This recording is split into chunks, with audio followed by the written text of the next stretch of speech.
thought I'd do a quick video. My husband and the baby are out today. We were all supposed to be having a day out together, but I just feel really rough.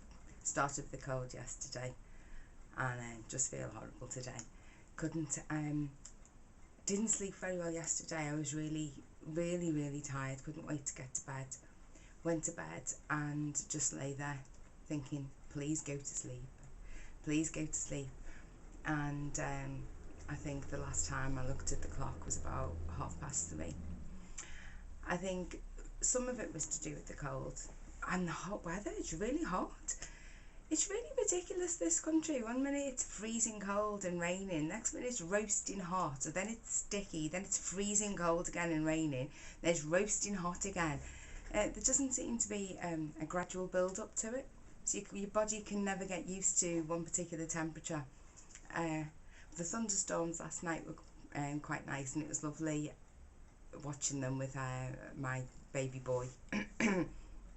And he thought it was fantastic, the flashing lights and the crashy sounds, which I'm glad he's not scared.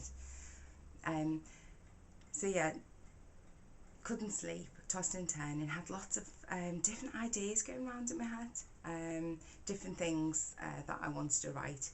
Didn't have a pad and pencil with me, which I keep saying to myself, I really need to keep something with me just in case inspiration hits me. So I got some of it, I remembered some of it for this morning and wrote that down. You have to excuse the croaky voice, I'm sorry.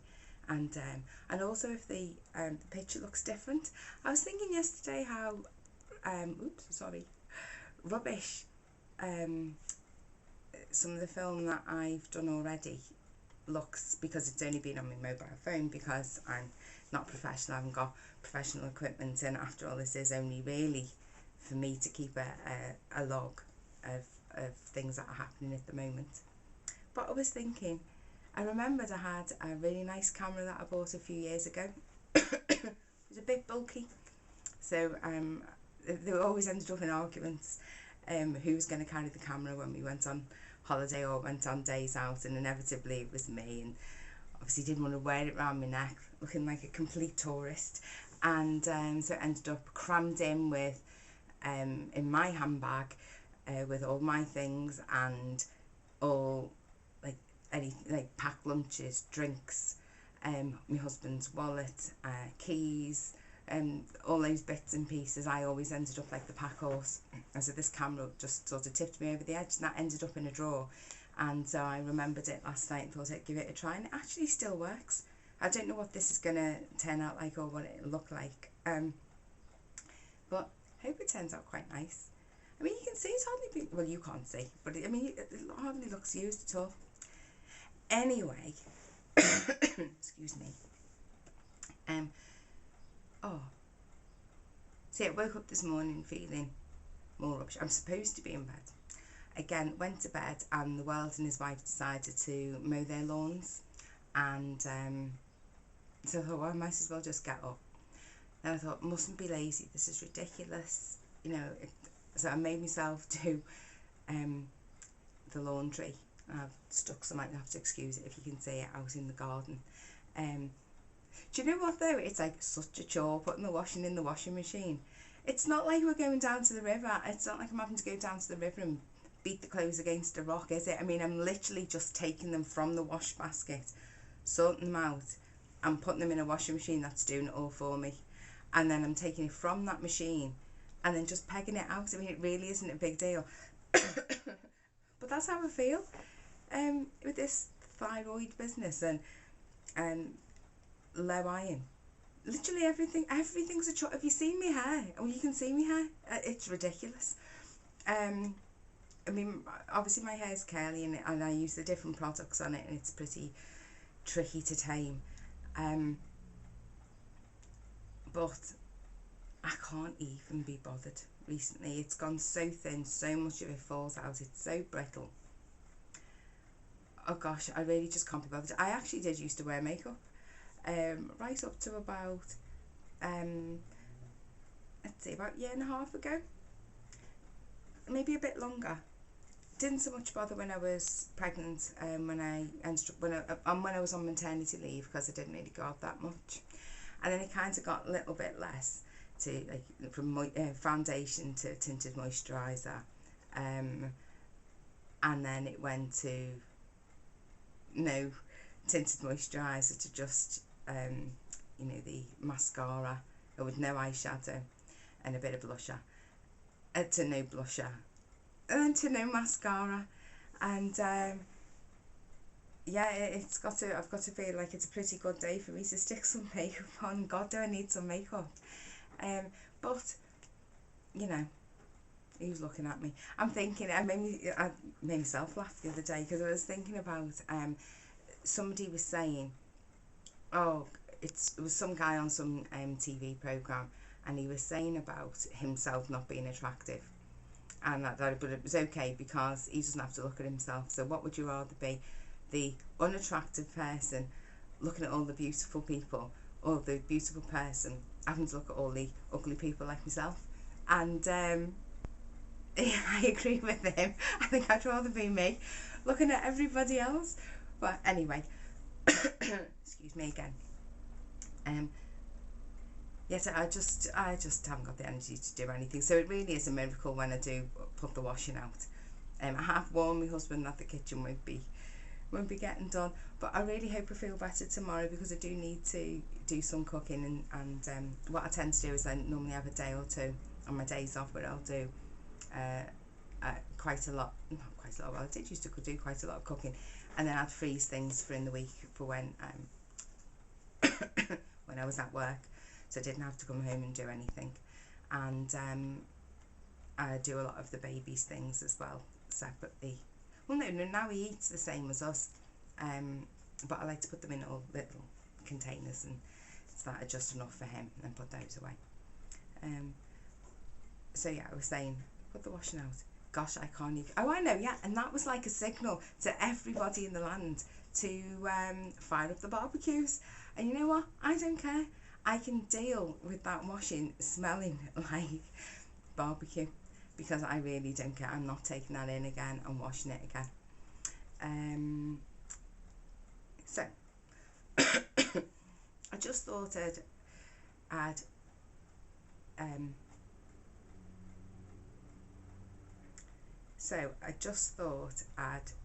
let you know about yesterday. Not that it was a massive deal, but it occurred to me that my appointment to see the endocrinologist about my thyroid is next Thursday, and I'd read somewhere on the internet that and it was from a doctor who says they normally advise people to stop taking their iron tablets approximately 5 days prior to having blood tests, so they can see how much iron the body is holding on to itself. So I thought, well, I haven't been told if I'll be having blood tests or not, and I don't want to shoot myself in the foot by taking the iron tablets beforehand, if on the day says, oh, wait around and we'll have somebody do the iron tablets, because I also need to not take the levothyroxine. I think it's that morning. It's either that morning or the day before. I think it's that morning, but I think the last time I had it on, I left off it the day before as well. Excuse me. And so I thought, I'll phone up his secretary and ask, does she know, is he likely to send patients for blood tests? And I explained about the iron tablets, about wanting to come off them just for 5 days prior to the blood test, and said what I've just said to you. And she said, oh, I don't know, I wouldn't advise you to stop taking your medication because the doctor hasn't seen you yet. I said, no, I said, I just really want to know, was it his normal routine? Does he ask people to stop taking any particular meds? Because I know for a fact that I need to stop taking 2 of my medications prior to a blood test. She said she didn't know, she'd go and ask. She came back, said she'd spoken to a doctor who said it was hard to really say, as he hadn't seen me himself, but if I want to come off my medication, I need to tell my GP. I was trying to explain to her I didn't want to come off it completely. I just wanted to know if or not he'd be taking a blood test, and she couldn't understand. She kept thinking that I wanted to come off my iron tablets completely, and she thought that I was asking her if the doctor I'll be seeing will want me to come off my medication permanently. And we ended up having to agree to disagree in the end. So I've decided to make the executive decision of staying off the iron tablets until I see him. And then hopefully he will do a blood test, or he'll ask me to book an appointment to do a blood test, which fingers crossed won't take too long, so I won't be off the iron tablets for too long, because to be honest with you, I think they were only just starting to kick in. The levothyroxine, I mean, as we know, you don't want to be off that for too long, but I had missed it out for a couple of days. I've even missed it out for about 3 or 4 days without feeling much worse than the feel on it, to be honest with you. So that's where we're up to with that. Oh, she also said as well, because I'd sent a letter about a month ago, because I thought, well, save wasting his time, because I'd really like to find a thyroid friendly endocrinologist, which apparently are like hen's teeth. Before I became ill and started trying to find out more about my thyroid and trying to find out you know, what questions to ask a doctor or an endocrinologist, I just assumed that they would be willing to help. Apparently not. Apparently helping people with thyroid problems isn't really up there with the important things. There are websites, which ones? I think it's Stop the Thyroid Madness, which there should be a link on my page for that. It's absolutely, that was a real turning point for me, finding that page. I think that's mainly an American site, although it's helpful to anybody really as well. That pointed me in the direction of FTPO, for thyroid patients only, and that's a page on Facebook. It's a closed page, so you have to be a member of the group. Nobody else can see your posts, or you know, it's pretty private. If, like me, your extended family and, well, you know, people don't know how ill you've been, and you don't really want to worry them, and you don't want them to know. So that's a fantastic place. There should be a link to that as well on my page. Another place is it's the British Thyroid, or Thyroid UK. That's the one. And I'll put a link on my page for that as well. Some fantastic information. I think it's on the Thyroid UK site. I think I will have to check up. There's so much information, but one of the sheets is a bit like a tick sheet, and so you can go through different symptoms that you might get if you're hypothyroid, and you know, tick the boxes, and then at least then you can bring that with you to any appointments with your doctor to say, look, these are the ones, this is what I'm experiencing.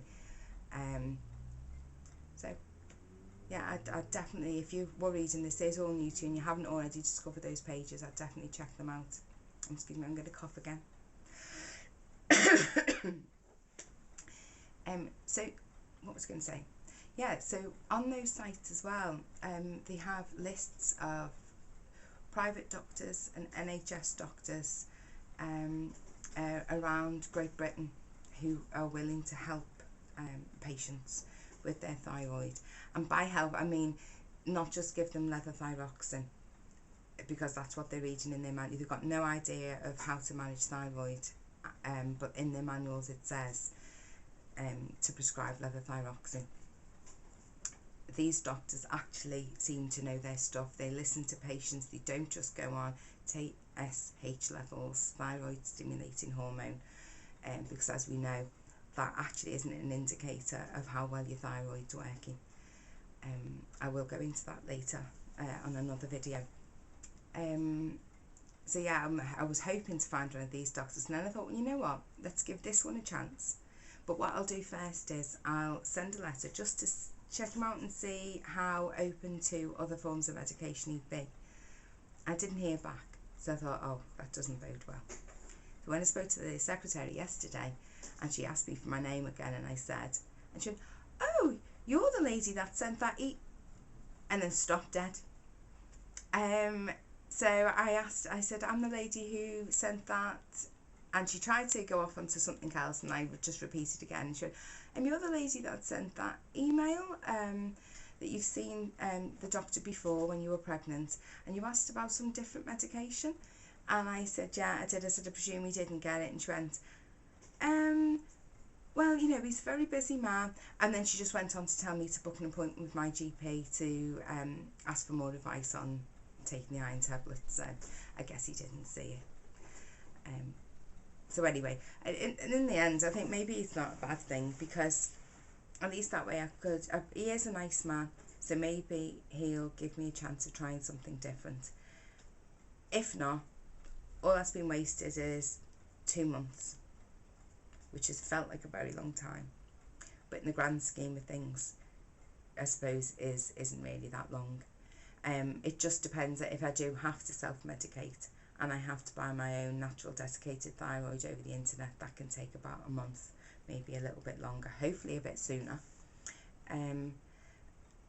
But I do hope, if that's what I'm going to end up doing, having to do it myself, I really do hope that he'll agree to monitor my bloods, or he'll instruct my GP to monitor my bloods. I also hope they monitor the correct bloods as well, because they do miss some out. Also as well, I hadn't realised, even if your GP requests certain bloods to be taken, or tested rather, when it gets to the lab, if they don't think that that should be tested, they just won't do it. So it's not always down to the GPs. So I really do hope that everything comes together. It's really hard. It's not that easy. It's not as easy as I thought before, that you go to the doctor, you tell them how rubbish you're feeling, and they actually, you just expect them to know what they're doing. But what I'm finding out is there's an awful lot of doctors out there who are admitting to their patients who are suffering with hypothyroidism that they actually don't know, not even a little bit about it. They don't know anything about it. Some of them have been really fantastic, and some of the patients have lent them their Stop the Thyroid Madness books, which I'm yet to get. I think, well, excuse me, hopefully I'll order it this month or the month after, because that would be just really handy, because, let's face it, I don't think this hypothyroidism is going anywhere soon. So that's it really. Bye for now.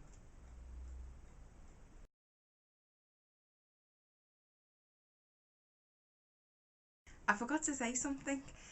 Last week on the FTPO Facebook page, somebody mentioned something strange about her nails, which then made everybody else look at their nails. And apparently we've all been missing something. Take a look at this photograph now, and see if you can notice anything weird about them, apart from the fact that they're obviously hideous and need sorting out, and not the fact that it's the thumbnail has got lines down it. That's not great, and that means something else as well. But it was something else that really, I'll take a minute for you to have a little look.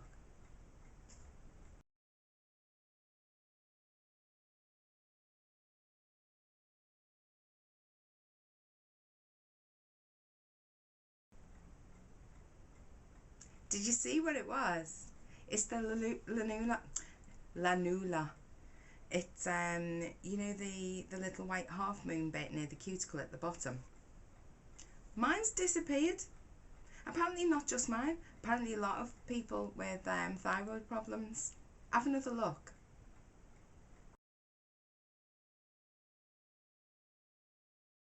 Did you see? Have a look at yours now and see if yours is the same. Strange.